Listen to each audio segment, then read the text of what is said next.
Greetings and welcome to the Virginia Hospital and Healthcare Association's Patients Come First podcast series.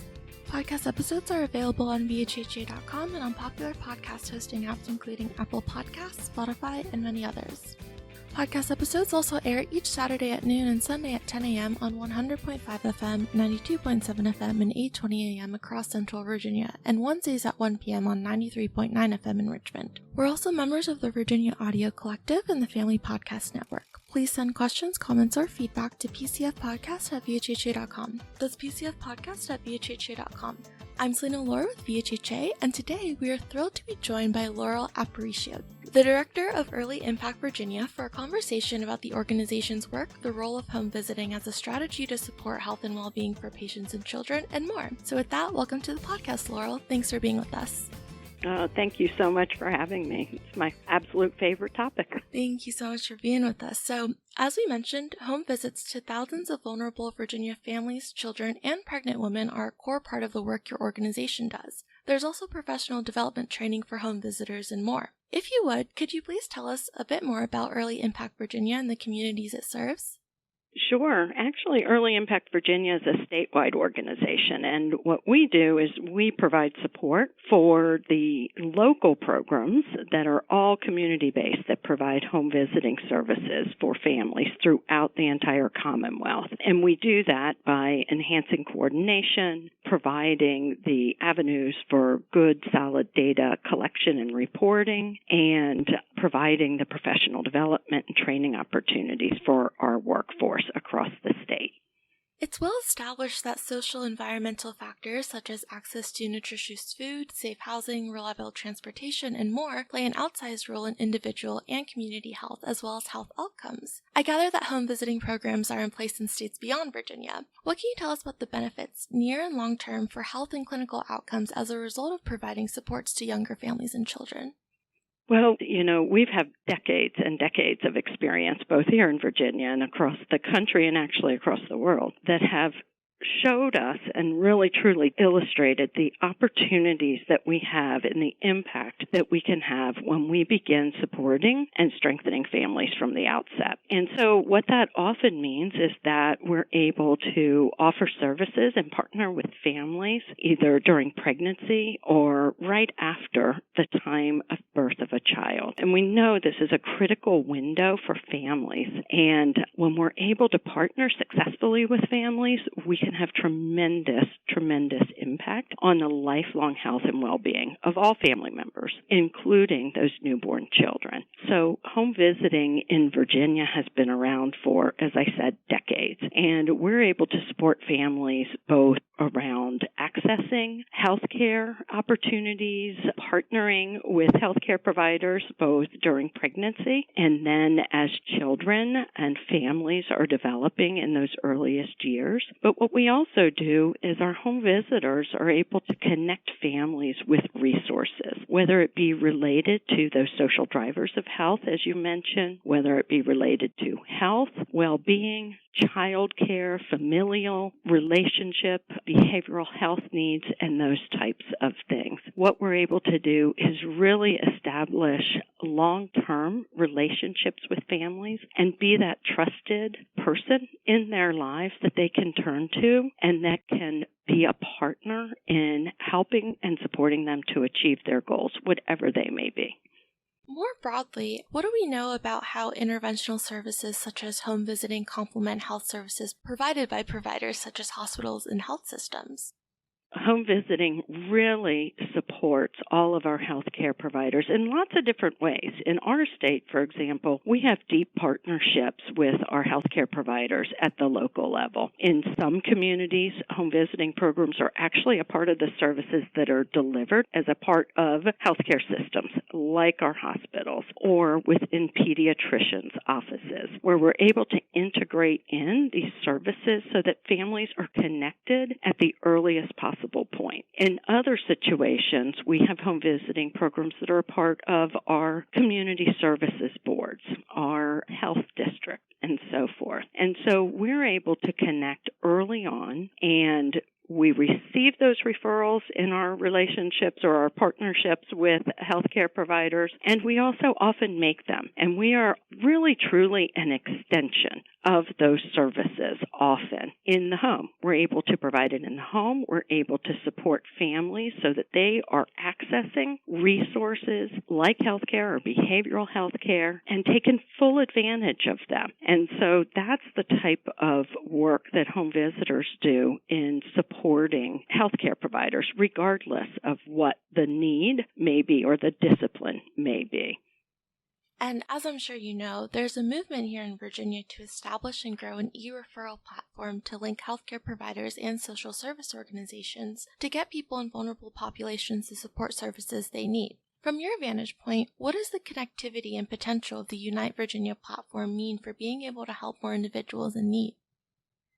So I think at the end of the day, there are lots and lots of services in Virginia, and yet we know as providers of those services that there are often real challenges that exist in helping our families to really fully appreciate and understand what is available and to access those services. And so anything that brings together services, opportunities in ways that make sense and are systemic and systematic and seamless for families is always, and our providers, quite frankly, is always a tremendous, tremendous need. And it's something we have struggled with over the years as more and more services have been made available to families at the local level. The coordination across them is particularly challenging. And so when we think about how we're able to connect and ensure that everybody has the information that they need when there's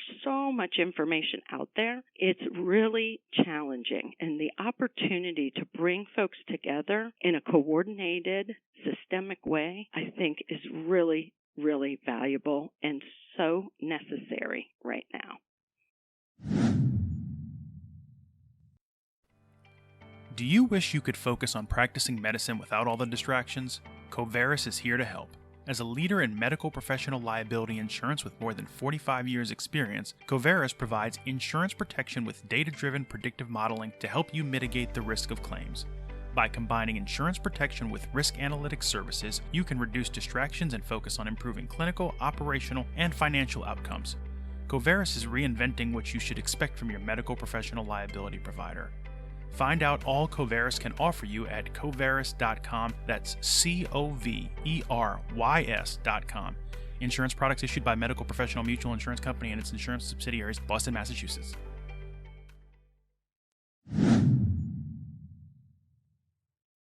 Early Impact Virginia is part of Families Forward Virginia, an organization that seeks to disrupt cycles of child abuse, neglect, and poverty. If you would, tell us a bit about Family Forward Virginia and its mission.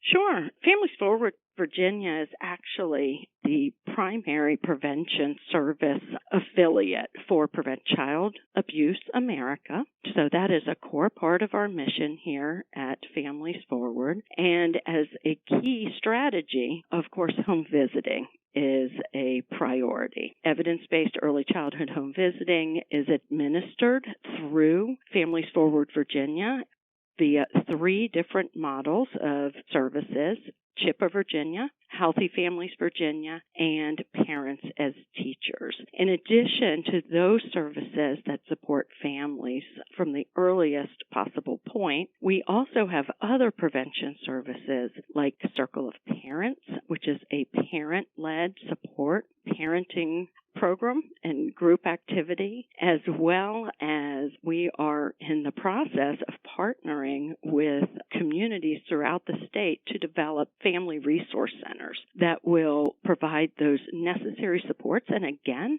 be that centralized entity in communities to support families. To close on our podcast, it's a tradition to ask our guests a few personal questions to give our audience a sense of who they are beyond the work they do. To keep things interesting, we're going to have you choose from a list of 10 mystery questions. So please pick 2 numbers between 1 and 10, and we'll ask you the corresponding questions from that list. Okay. I'll go with 4 and 8. Number 4.